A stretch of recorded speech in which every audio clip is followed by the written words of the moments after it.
Hello everyone, me again, back to document more of the history of Skits and how we got to this point. Now I've spoken extensively on the origins of the channel and how, as well as all the ongoing issues that plagued us since the beginning. In this video, I'll be talking about the creative process we go through when it comes to writing, concepting, filming, and acting.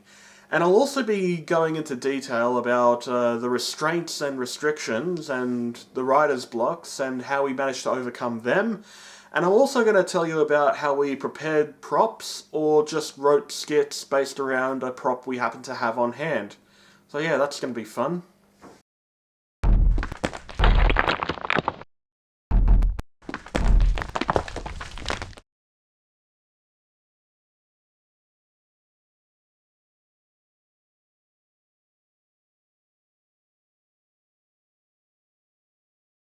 Before tackling any video, we always had a script. The script is very important and needs to be agreed on by me and my partner at the time. But we needed a place to start with, and these could range from recent events, a joke, a meme, or even something as simple as an object we might have had at the time. Here are a few notable examples. One of the skits we made that sadly isn't around came from when Judy visited me during a family vacation during 2012, I think, where we improvised an idea for a true crime parody. I don't remember too many details about it, other than the fact that we used my camera, Judy's camera, and my phone to record it.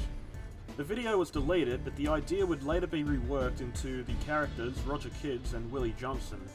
Another skit that had roughly the same development history, which was reworked into the end times, it was inspired by the so-called End of the World event on the 12th of December 2012.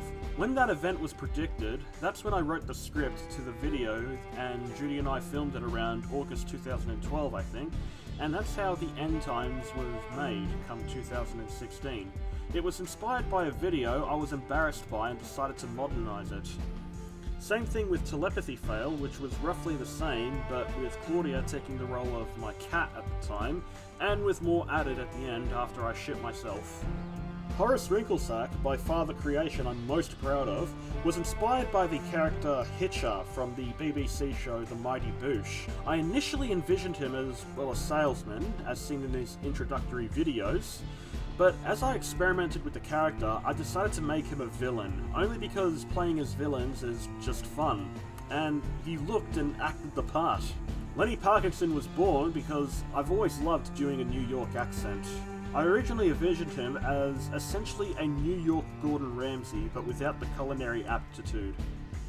Chef Bao was born because my friend, and the person who portrays him, Amos, wanted for some time to appear in our videos. Despite the fact he can't really speak English that fluently, I felt his slow delivery, in contrast to Lenny's more bombastic energy, made for good chemistry. There were even videos that were born from stuff that we happen to have on hand, as I mentioned in the intro. Fist Gun, in particular, was inspired by the very prop itself, which was a toy I won at a school fair going on, which I won from a Test Your Strength booth. You know, the ones with the hammer, and then there's the Extraterrestrial Miracle, which started development as far back as 2019, which was when I found the alien fetus figure. Sometimes there were even skits that were just based around a bit of editing that I wanted to gain some knowledge in and really stretch the sinews of my editing skills to its bursting point. A good example of that is Telekinesis Fail, which was made because I wanted to dick around with the reverse tool of Vegas Movie Studio. I even wanted to act the scenes in a way where it'd look more natural if the scene was reversed. You know, with the easing in and out. And then there was the laser eye effect from Judy, which he wanted me to try out, and I was happy to do. It did require me to view a tutorial though, but it was a learning experience I considered fruitful, and now I can do it whenever I want. On Vegas Pro though, because fuck Adobe. When it comes to scripting ideas, I've had many different methods as to how to write my scripts, and this is discounting the scripts that Judy and Raph had originally written that I've added to. Usually, and I'm using the end times and even Time Hopper as an example, I often liked doing bullet points with key events, and I'd just fill in the in-betweens. Afterwards, I sent it to my partner, and then once we were both happy with the concept, we'd go from there. Although this is traditionally how I used to write my scripts, and even how I write my scripts nowadays, there were even times where the bullet points weren't the basis for the script, but rather the script itself. A good example of this was my 2018 Halloween special, T. And funny enough, you can even see the bullet points in one frame of the video. That script, I kid you not, was nothing but bullet points, and we just improvised everything from there. And that wasn't the first time that we recorded a video without a script. I remember very fondly back in July of 2017, we recorded 4 videos between the days of the 9th of July and the 16th of July. All on a Sunday, of course. Those videos being Boop, The Water is Fine, the starting and ending portions of A Christmas Miracle, and the aforementioned scrapped video, Meme Slayer. But despite that one lapse in production, I'm happy to have gained experience from that because we recorded 4 skits, only 3 of them were successful, in the space of 2 weeks, with no script, no bullet points, just a basic premise, whatever props we needed, and our improv skills, for better or worse. While for the most part we'd have a list of bullet points with the key events on it and write a script based around that, there were a few times where we just took the premise alone and just improvised with that. As was the cases with the videos that we recorded in July 2017 and portions of the Lenny Parkinson's duology when Lenny is out in public. There were also videos that required very intricate scripting, and they were often followed by equally or doubly intricate filming and editing. The most detailed scripts we made were the End Times, the Overlord Achieves Death, the 69 subscriber special, Stranded, Virgin's Blood, Hostage Situation, The Wrath of Mr. Stop, Poem Goes Wrong, Johnson and Kids, Horace Wrinklesack, Rich Uncle Funklesnatch, Catching Up, Looking Back, A Warning from Billy Shears, the Office portion of Parkinson's Gets Canned, Where's Horace, and Time Hopper. And the videos that were improvised were The Boredom Trilogy, Boop, Christmas Spirit, The Water is Fine, Tea, Sniffing Santa, and Parkinson's Comes to Australia. Essentially, whether I go guided by a script or just placed on the spot armed with my instincts and props, I try and make the videos as best as I can and try and outdo myself in my current skills.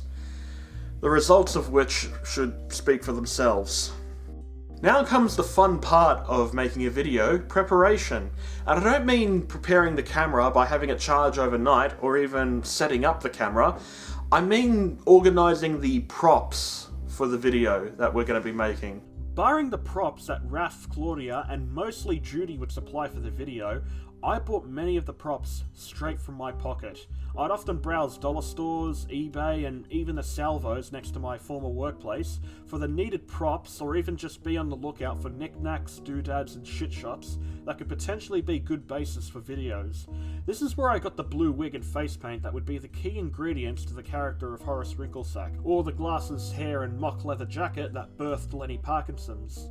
There was even a period of time when either money wasn't abundant, or we were living in 2020, that I couldn't get any costume pieces. So that's why I had to work around my restrictions and use them to my advantage, and engage in a little prop recycling.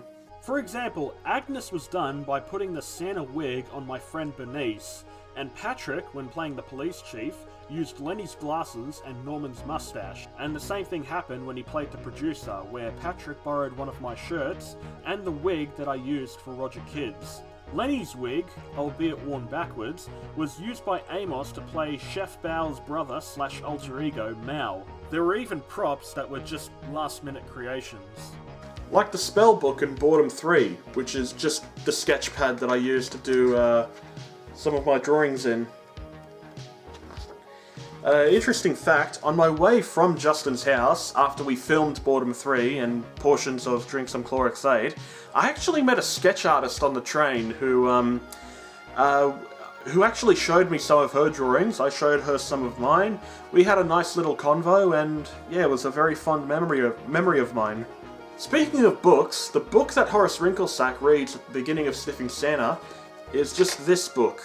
It was originally just something for me to keep track of things, a schedule book, but nowadays I use this book for world building. And what I basically did was paste a piece of paper on top of it that read A Depressing Christmas Story or something along those lines. And yeah, that was probably the most absurd bit of penmanship I was ever able to pull off. Then there's the Clorox aid cans, which were just pieces of printed A4 paper cut to size to wrap around an empty Red Bull can, and even in one instance wrapped around a bottle of Sprite that I removed the label from. And finally, the one prop I was really proud of making was the Big Ass Boomer firework from the New Year's special Stranded. I made it before we went on the boat trip by using a paper towel roll and a paper label. I think I might have even put some foil over one end of it. No!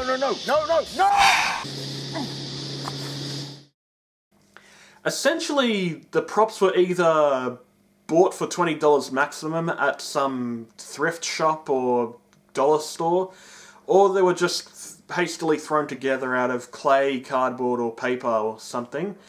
And I've always thought that making the props was the most rewarding part of the whole process. I don't know, I guess I just like arts and crafts.